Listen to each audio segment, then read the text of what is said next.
Bismillahirrahmanirrahim. Alhamdulillahi rabbil alamin. Wassalatu wassalamu ala rasuli rabbil alamin. Nabiyyina wa habibina wa qudwatina Muhammad ibn Abdullah wa ala alihi wa sahbihi wa man sar ala nahjihi wa ihtada bihadihi wa istanna bisunnati ila yaumiddin. Amma ba'du. Muslimin dan muslimat para jemaah sekalian, Assalamualaikum warahmatullahi wabarakatuh. Alhamdulillah, syukur kita kepada Allah Azza wa Jalla kerana pada malam ini 27 hari bulan 2 2022 bersamaan dengan 25 Rajab 1443, kita teruskan perbincangan kita dalam hikayatun fiqhiyatun mukhtarah, hikayat-hikayat fiqh. Hikayat yang ke-124, kisah Amr bin Shu'aib meriwayatkan daripada bapaknya, ada seorang laki-laki datang bertemu dengan Abdullah bin Amr, bertanya tentang hukum orang yang berihram melakukan persetubuhan. Ini tajuk kita ni, larangan ihram yang berat, iaitulah melakukan persetubuhan atau muqaddimah kepada jima' sewaktu berada dalam ihram. Itu dia panggil undang-undang dianya, hukum dia bagaimana? Timbul soalan hukumnya bagaimana? Baik para jemaah sekalian, saya pergi kepada teks ataupun nas hikayat. Nas hikayat. Hikayat ini al-athar, lebih kepada athar. Seorang ulama nama dia Amr bin Shu'aib meriwayatkan daripada ayah dia. Ayah dia siapa? Kita tengok pula ayah dia, Shu'aib bin Muhammad. Datuk dia siapa? Abdullah bin Amr bin al-As. Jadi biasanya riwayat dia dikata macam itu, Amr bin Shu'aib an abihi an jaddihi. Itu cara dia. Jadi ada seorang laki-laki datang bertanya datuk dia, Abdullah bin Amr, tentang hukum orang berihram waqa'a bimra'atihi. Dalam ihram dia melakukan hubungan dengan isteri dia. Fa asyara ila Abdullah bin Umar. Abdullah bin Amr lain. Isyarat kepada orang itu, mugi tanya tu. Tu Syekh besar Abdullah bin Umar. Ini gaya sahabat. Sahabat ni masing-masing tolak menolak dalam bab hukum. Warak, dia tak nak jawab. Dia tengok Abdullah bin Umar lebih alim, pergi tanya dia. Izhab ila haza fasalhu. Pergi tanya Tok Syekh tu. Qala Shu'aib falam ya'rifu ar-rajul. Laki-laki yang bertanya dia tak kenal Ibn Umar tu siapa. Tokoh besar dia tak kenal. Fa zahabtu ma'hu, aku pun bawa dia pergi. Mai, ikut saya. Fa sa'ala bin Umar, Syekh, saya orang ni dalam ihram pergi jima' isteri, apa hukum? Qala batala hajjuk, batal haji awak. Terkejut kawan ni. Faqala ar-rajul fama asna, apa yang saya nak buat? Qal ukhruj ma'an nas wasna' ma yasna'un. Kamu ikutlah bersama dengan orang lain-lain itu, pergi Arafah, pergi Muzdalifah, pergi Mina, semua kamu lakukan semua amal-amal haji. Fa iza adrakta qabilan, bila mari tahun depan, fa hujja wahdi, mu haji lagi sekali, ganti yang ni, dan kena sembelih hadiu. Apa dia hadiu yang kena sembelih ni? Unta. Faraja'a ila Abdullah bin Amr, dia pun malik semula kepada Abdullah bin Amr. kata Syuaib, wa ana ma'ahu, aku ikut sekali dia. Fa akhbarahu, dia pun cerita fatwa Ibnu Umar dalam masalah ini. Berat tu, dalam haji batal, tapi kena teruskan buat haji, tahun depan kena qada, kena bayar 9 ekor unta. Berat. Faqala Abdullah bin Amru kata, izhab ila Ibn Abbas fasalhu. Mugi tanya Ibn Abbas. Ibn Abbas ni orang panggil dia pakar dalam bidang haji. Pergi tanya Ibn Abbas pula. Qala Syuaib kata, fa zahabtu ma'ahu ila Ibn Abbas.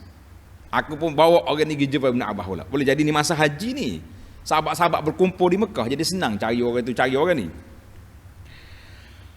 Fasa'alahu, dia pun tanya, ya Syekh Ibn Abbas, apa hukum sekian?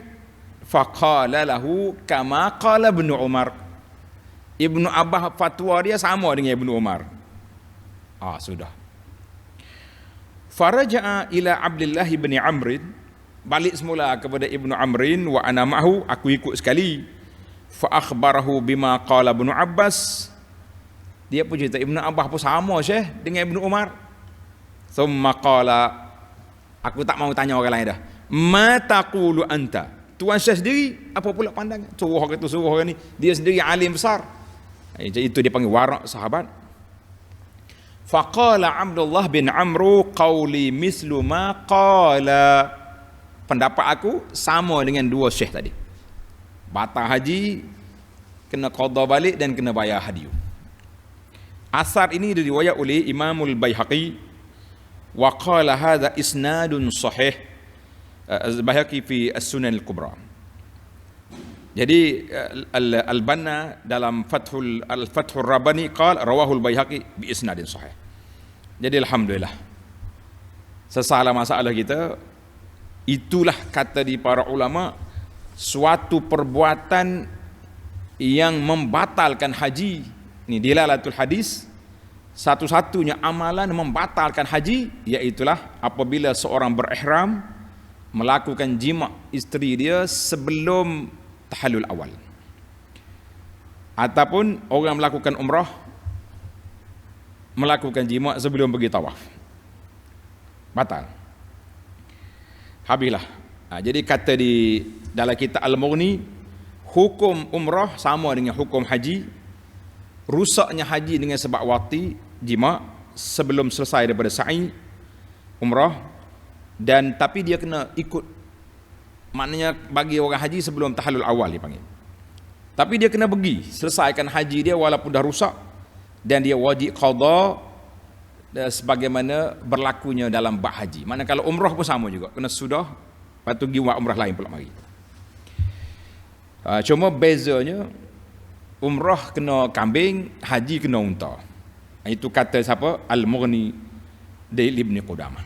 Baik, tentang perbahasan fiqh panjang-panjang mazhab Syafi'i, tuan-tuan tengok dalam kitab yang anda baca, fiqh manhaji, panjang dah huraian kita di sana. Yang ni kita nak ambil cerita. Baik para jemaah sekalian, minal mawdu'atil lati tusar, di antara tajuk yang dibincangkan 10 perkara ini, yang pertama kita kena kenal rawi al-qissah. Yang membawa cerita kisah ni siapa dia? Amru bin Syuaib bin Muhammad bin Abdullah bin Amru bin Al-As. Dalam bahasa hadis dia kata Amru bin Syuaib an abihi, siapa dia ayah dia? Syuaib bin Muhammad. An jaddihi, siapa? Muhammad bin Abdullah bin Amru bin Al-As. Dia dua tiga lapis. Amru bin Syuaib, an abihi Syuaib bin Muhammad, an jaddihi Muhammad bin Abdullah. Jadi tok dianya Abdullah bin Amru bin Al-As, maknanya sahabat. Salah seorang ulama yang menjadi perbincangan para ulama hadis tentang riwayat dia, wasaqahul ba'du.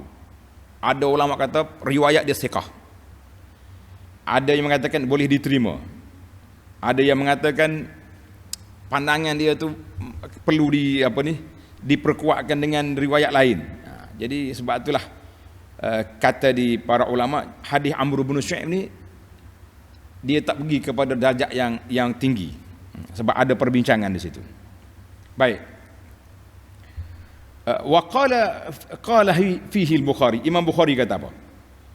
Aku tengok Ahmad bin Hanbal, Ali Al-Madini, Ishaq bin Rahawai, Aba Ubaid dan ramai ulama-ulama lagi berhujah dengan hadis riwayat Amr bin Syu'aib an abihi an jaddihi. Jadi alhamdulillah, makna diterima. Riwayat dia itu diterima. Mata Amr bin Syu'aib di Taif. Amr bin Syu'aib ini mati di Taif tahun 118. Rahimahullahu taala. Baik, maknanya laborianya dia panggil tabi'in. Yang kedua, Abdullah bin Amr bin al-As. Tu ayah dia tu. Siapa dia tu ayah dia? Gelar dia Abu Muhammad. Ada yang mengatakan Abu Abdul Rahman, waqila Abu Nusair. Mak dia nama Ra'itah binti Munabbih. Dia masuk Islam sebelum ayah dia. Ayah dia Amr bin al-As, seorang panglima. Nama dia Al-As. Asi maknanya derhaka. Bila dia Islam, summiya, dinamakan dia Abdullah. Jadi Nabi sallallahu alaihi wasallam dia tengok, kalau sahabat tu nama dia yang tak baik, Nabi akan tukar ke nama yang baik. As, awana Asi. Asi mana derhaka, orang tak dengar kata. Jadi kita tukar kepada Abdullah. Beza di antara dia dengan ayah dia, dengar ni.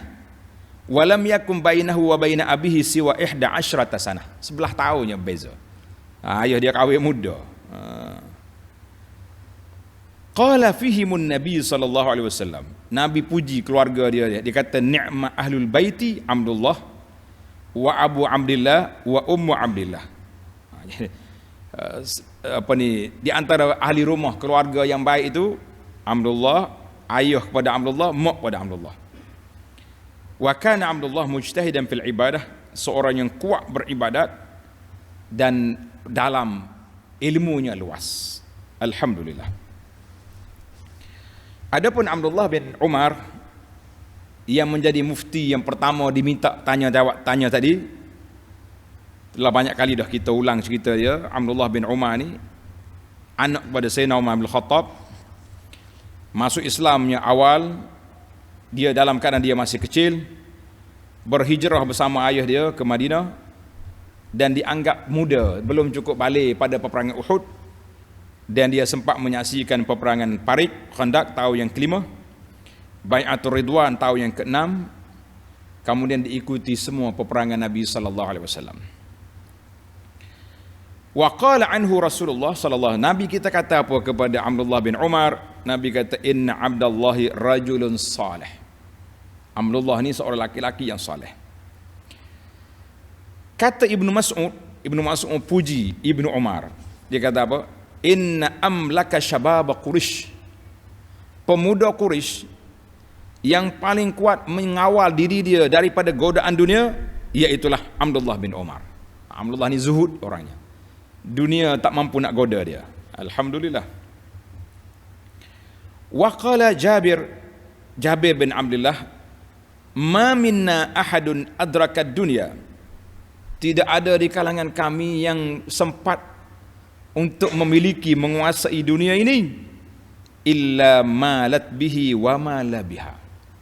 Dia akan condong kepada dunia. Maknanya kalau kita dah dunia banyak tu, sengit sikit kita ke arah dunia. Illa Ibnu Umar. Ibnu Umar tak istiqamah.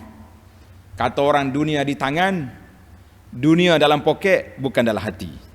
Ini tarah lebar dianya, dunia dalam poket, bukan dalam hati. Yang kita sekarang ni dalam poket tak ada dunia, dalam hati tu besar dunia. Ini jadi masalah kita. Sayang ke dunia tu kak. Allahu Akbar. Allah Ta'ala yang maha mengetahui bagaimana kita dengan dunia. Wa qala Sa'id bin al-Musayyib, mata yaum mata, matinya Ibnu Umar pada hari kematiannya, wa ma fil ardi ahabbu ilayya, tidak ada seorang yang aku suka nak bertemu dengan Allah kecuali seperti amalan Ibnu Umar. Maknanya kalau aku tengok dia ni, aku pun nak buat macam tu juga.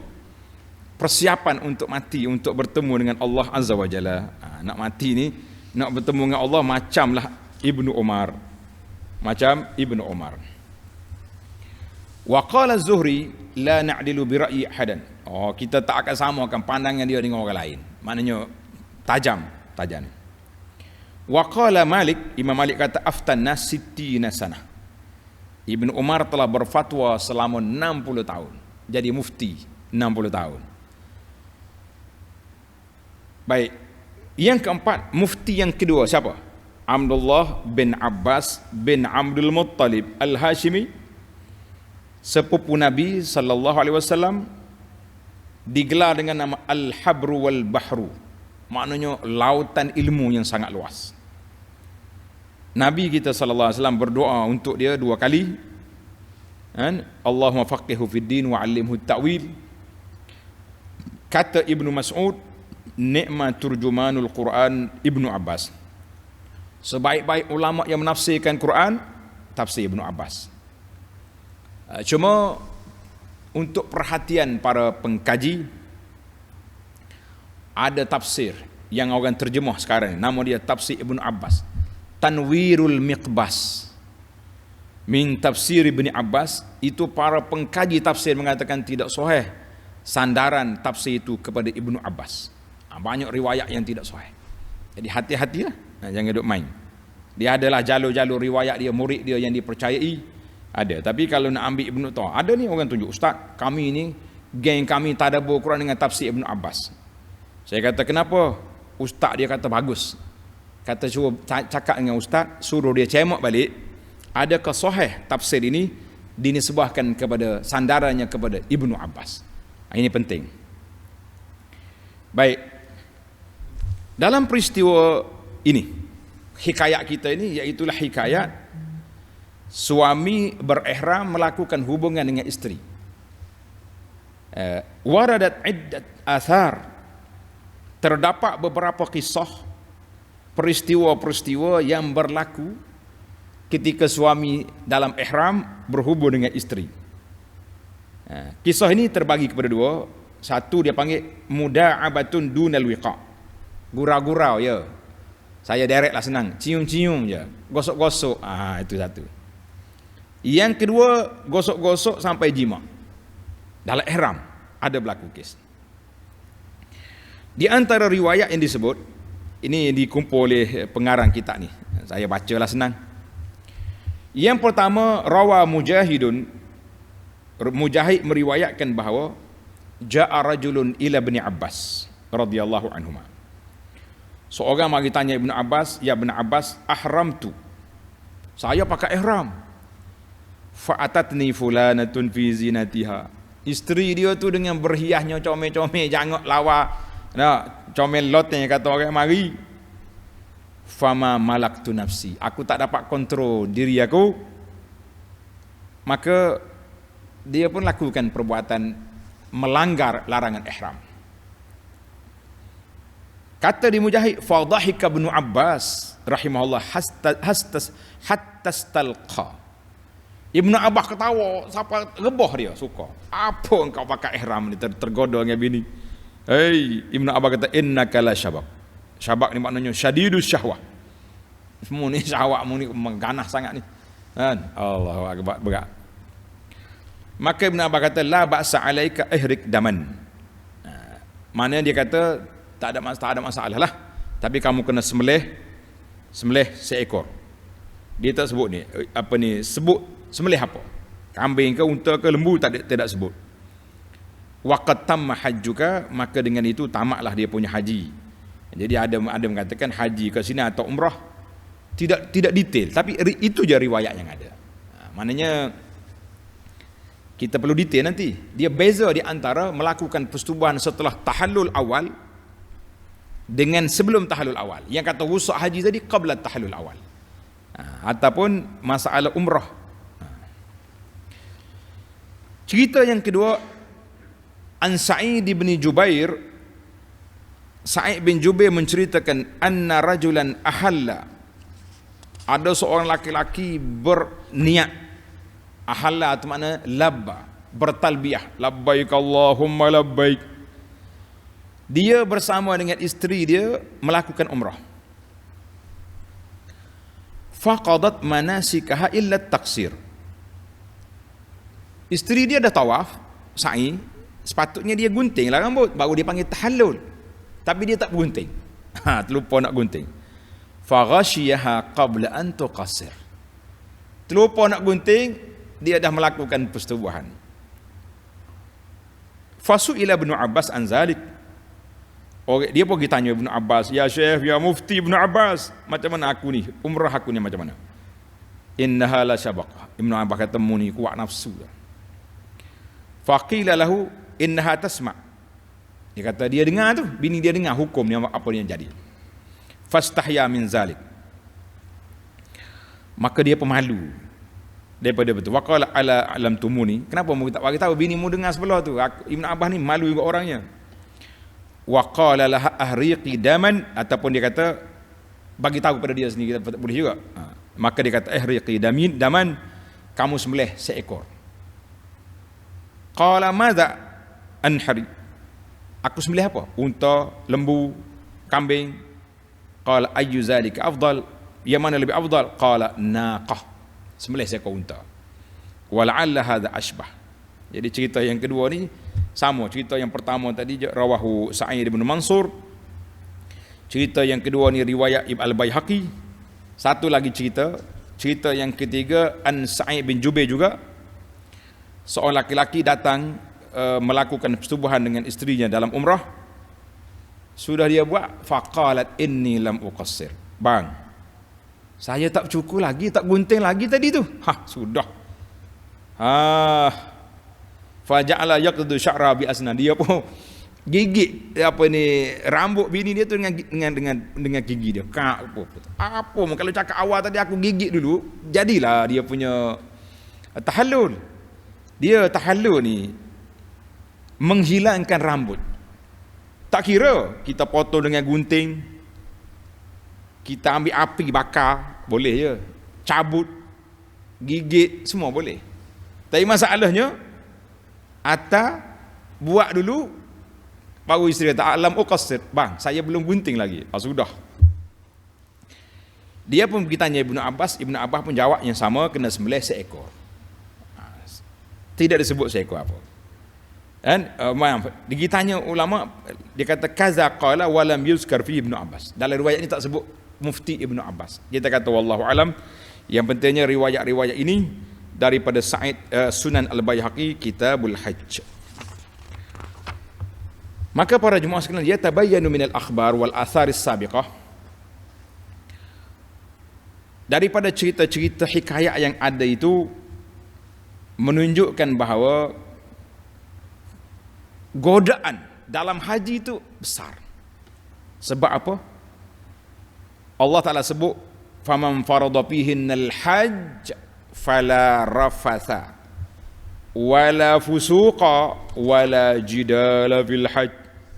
Siapa-siapa yang dah haji, la rafas, jangan melakukan perkara yang berkait dengan isteri, berkait dengan seks, jangan dah buat. Tapi kalau buat juga, lakukan juga, boleh merusakkan haji atau mencalarkan haji dan umrah, dan kesan dianya boleh membatalkan haji, dan juga dia terpaksa kena sembelih seekor unta. Itu berat. Tengoklah kategori unta tu, kalau awal, kalau lepas daripada tahallul awal tu mungkin kambing. Itu detail dalam kitab fiqh.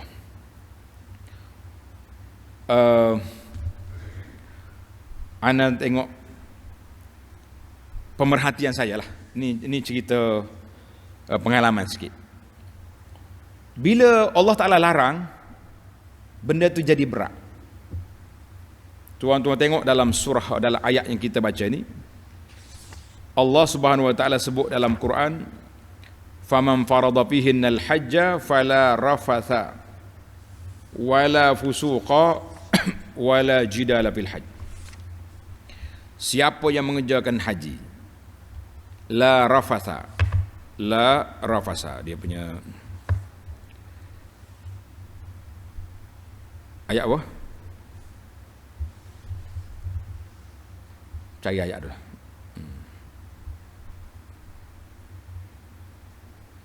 Baik.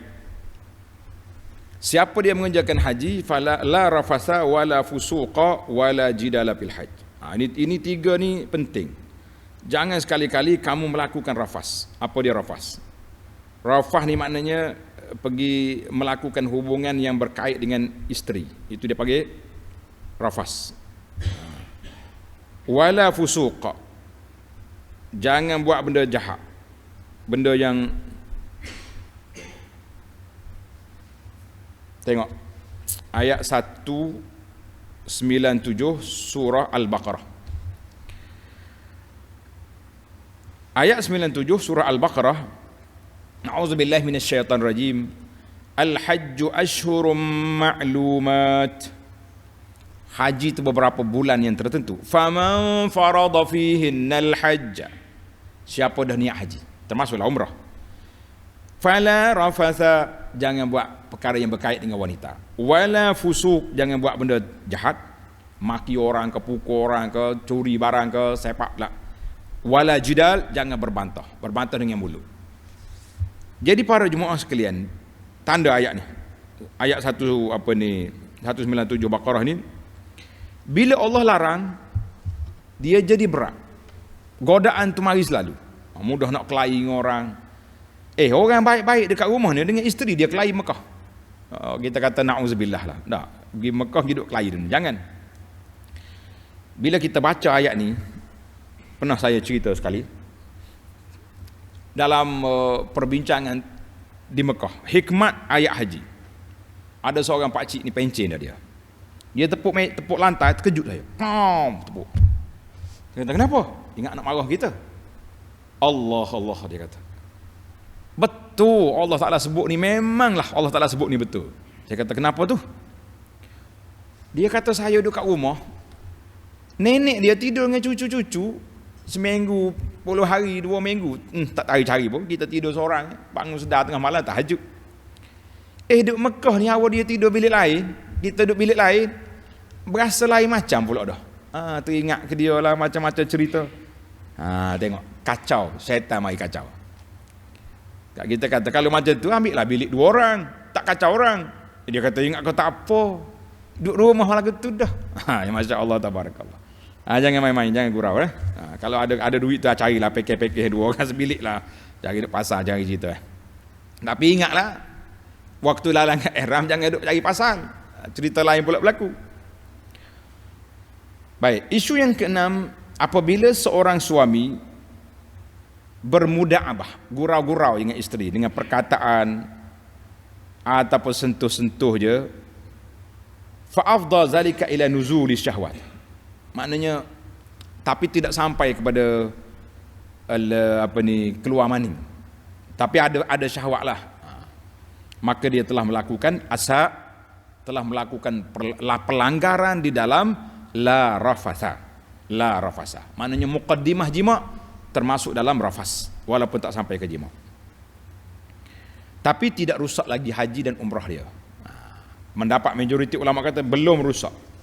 Hak rusaknya bila iza waqa'a, bila dah jima' baru rusak. Tapi tak rusak pun tak bagus dah lah tu.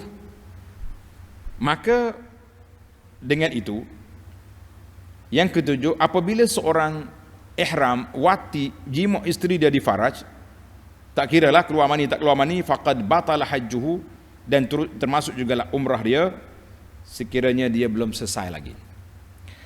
Maka dengan itu apa yang dia kena buat? Dia kena sempurnakan haji dia walaupun dah rusak, dan dia kena mari haji pada tahun yang berikut, dan dia kena waktu sampai Mekah dia kena pisah di antara dia dengan isteri dia. Suami bilik lain, bini bilik lain. Takut terulang balik hak tahun lepas. Kena kuarantin kata orang sekarang. Tak, kita pakai glamping dia. Jangan duduk dekat-dekat. Yang keempat, al-fidyah. Maka dia kena bayar fidyah. Saya kaunter kena bayar. Cuma berbeza di antara isteri kena bayar juga ke tidak. Itu khilaf ulama. Ada yang mengatakan kalau dia tu setuju juga, tidak membantah, kena seko seorang. Tapi dia kata, tak mau aku, ini haram gini-gini. Tapi suami dia kacau juga, suami je kena bayar. Saya kata benda je khilaf. Saya tak putuskan lagi lah di sini sebab ini hikayat. Isu yang ke-8, waman afsada hajjahu bil wat'i, siapa dia merusakkan haji dia dengan melakukan jima, maka dia kena teruskan amalan haji itu, pergi walaupun dah rusak.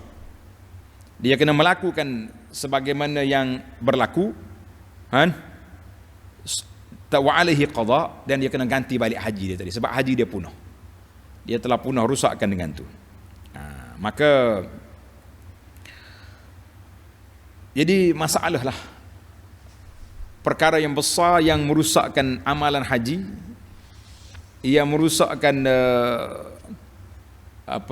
haji, iaitulah jima. Yang lain-lain itu tak rusak haji, tapi pahala haji ada ke tidak tak tahu. Contohnya orang ni tampar orang, tampar ke, sepak orang ke, kan? Haji dia rusak tak rusak? Tidak dikatakan rusak haji, yang rusaknya jima saja. Tetapi macam mana dia nak bayar? Dam tak ada dam. Kalau kita tersalah pakai wangian, potong kuku, pakai baju bagi orang lelaki, perempuan tutup muka, contohnya pakai sarung tangan ke, kita ni salah pakai stokin walau untuk orang lelaki, itu semua ada bayaran. Tapi kalau tersalah maki orang, sudah. Tengah duduk tawaf contohnya, orang lalu pijak kaki kita, zap naik, buka sayap, pelepong bagi sebiji. Nak apa dia denda? Jawabnya tak ada denda. Kalau ada denda, ada kafarah dia panggil. Kecuali masalah jima tadi, kena bayar seekor unta, itu beratlah. Ini cerita satu kes. Saya tak sebutlah nama pak cik ni, nampak lagi muka dia tu, senyum semua orang. Satu hari dia mari jumpa menggigil dia. Dia kata, Ustaz cakap lah, saya nak bayar dam apa, saya sanggup insya-Allah. Yang penting haji saya sempurna. Kata, nak bayar apa? Kalau Ustaz kata unta pun tak apa. Saya bila sebut unta, terkejut kita, sebab unta ni kes jima ya. Tengok pak cik ni tak logik. Tak logik. Dia terjebak dengan kes unta. Orang tua, putih dah uban, tapi godaan ni kita tak tahu. Rupa-rupanya orang kacau dia dekat tawaf. Dan dia ialah mengeluarkan perkataan yang tak baik ataupun perbuatan yang tak baiklah. Wala fusuqa fil haji. Saya kata, maaf lah pak cik, yang ni tak ada dam. Menangis dia. Habis haji saya macam mana? Kita kata Allah yang maha berkuasa. Kita tersalah, kita bersalah, kita minta ampun, minta maaf, ya Rabbi, aku tersalah, orang tu kacau aku tadi dekat tawaf, aku pun tak niat nak kacau dia, dan tak ada pun niat nak apa-apa, ampunilah dosa aku. Jadi kita minta dengan Allah SWT. Tapi dam nak bayar tak ada. Sebab itulah bukan semua bayaran itu menunjukkan berat. Tak bayar itu lebih berat bagi orang beriman. Kita tak bayar itu tak beratnya dah. Maka ini tuan dibebaskan dengan tanpa bayaran. Habis relax kita. Tapi kalau ada dosa yang ada kafarah, kita bayar, kita rasa tenang. Yang ni tak ada bayaran. Fusuk, maki orang, tak ada bayaran. Tak ada dam maki orang. Seekor kambing, tak ada. Tumbuk orang, tak ada dam. Yang adanya nadam, penyesalan. Maka hati-hati tuan-tuan. Sebab itulah dalam haji ni godaan dia berat. Orang nak dapat haji yang mabrur perlu kepada mujahadah. Yang kata tak ada, boleh insya-Allah. Tapi perlu pada mujahadah. Pengalaman saya menjaga jemaah haji, banyak tahun lah rezeki Allah Ta'ala beri, kan? Banyak tahun. Daripada mula-mula pergi belajar lagi tahun 88, pergi je haji, bantu orang, balik pun orang ajak pergi lagi. Alhamdulillah, kecuali 2 tahun yang terakhir ni, mari PKP tak lagi. Jadi di sinilah peranan kita ustaz, berpembimbing, kita jaga anak buah kita ni macam guru dalam kelas. Anak biasa duduk dekat dengan speaker sini. Jemaah-jemaah haji ni Kan waktu dia berbual di kemah dalam kemah Mina tu, oh semangat juga. Ketika tu kita buka speaker. Nah, kalau hari raya kita takbir raya, Allahu akbar, Allahu akbar. Kalau belum raya kita talbiyah labbaik Allah, supaya dia orang sedar, ustaz tegur tu. Kenapa yoya tu? Kenapa bising hingga bangga dalam kemah ni? Kita dalam ihram, belum selesai haji. Ini peranan besar. Ada setengah orang ni dia suka cari tok syekh lagu tu. Syekh duduk selok kain, sekarang nampak lutut sekali. Tok Syekh jadi pembekar rokok. Hal ni semangat. Sebab ada jemaah yang tarik diri daripada ikut jemaah yang saya bimbing. Dia kata saya tak jadi pergi dengan pakej ni. Jadi pegawai kita tanyalah, kenapa tak nak ikut Abu Anas? Dia kan jaga baik-baik begini. Oh, dia kata tak boleh. Backing sangat dia dengan orang hisap rokok. Rupanya dia nak pergi Mekah hisap rokok. Astagfirullahalazim. Kita kata saya nak buat apa? Orang lain berduyun-duyun ke Mekah mencari haji mabrur. Sahabat kita ni pergi cari haji mabrur. Astagfirullahalazim. Jangan buat. Baiklah, yang ke-9, iza afsadar rajulu hajjahu. Apabila seorang laki-laki merusakkan haji dengan jima, maka fa'alaihi badanah. Dia kena sembelih seekor unta. Wanita macam mana? Bini macam mana? Seekor unta juga ke tidak? Jadi di sini tafsil. Kata dia, ulama kata tafsil di sini. Kalau dia dipaksa, la fidyata 'alaiha. Jadi dia tak kena bayar fidyah. Wa qala akharun 'alaiha badanah. Kalau dia okey je, sporting kata orang, dia kena seekor unta juga tapi dibayar oleh suami. Pada muka awak kacau sangat dah. Kata di satu lagi ulama kata alaihima, dua-dua tu seekor unta saja. Ini dia kata wahwa mazhabus Syafi'i. Wallahu alam. Dalam kitab ni lah saya baca kitab ni. Baiklah. Kalau tak ada yang terakhir, kalau tak ada seekor unta, macam mana kita nak bayar? Fa in ta'azzarat, maka dia kena bayar seekor lembu. Tak ada lembu, bayar 7 ekor kambing. Itu panjanglah cerita. Yang penting tuan-tuan dan puan-puan boleh tengok dalam kitab haji, dalam kitab manasik, kitab fiqh yang besar-besar, yang tak besar pun ada perbincangan ni. Dia kata kalau tak ada juga, kita beli nilai seekor unta tu berapa ribu, kita beli makanan mengikut nilai tersebut dan dibahagikan kepada fuqara masakin. Kalau tak mampu juga, dia kena puasa setiap cupok beras 1 hari. Cari penyakit ni. Contohnya kita kata seekor unta 5,000. Dia nak beli tak ada duit. Maka kita kena nilai 5,000 ni boleh berapa cupok beras. Setiap cupok mu kena puasa sehari. Siapa tua juga ni. 5,000 bukannya sikit. Wallahu alam. Tamatlah perbincangan kita dalam masalah ini. Jadi hati-hatilah tuan-tuan. Sama-samalah kita jaga haji dan umrah kita supaya sempurna. Dan kita berdoa kepada Allah SWT, Allahumma ja'al hajjana hajjan mabrura. Ya Allah, jadikan haji kami haji yang mabrur. Wa umratana umratan maqbulatan. Umrah yang diterima, yang dikabul oleh Allah Azza wa Jalla. Dan Allah Ta'ala rezekikan kita dapat melakukan umrah, dapat lakukan haji ajilan ghaira ajil, dalam masa yang terdekat ya Rabbal Alamin. Serta Allah rezekikan kita selamat pergi dan kembali kepada semualah para jemaah bila-bila masa saja. Baiklah, tamatlah perbincangan kita akan sambung lagi hikayat yang ke-125 dalam siri yang akan datang. Subhanakallahumma wa bihamdika asyhadu an la ilaha illa anta astaghfiruka wa atubu ilaik. Wa sallallahu ala nabiyyina Muhammad wa ala alihi wa sahbihi ajma'in walhamdulillahi rabbil alamin. Wassalamualaikum warahmatullahi wabarakatuh.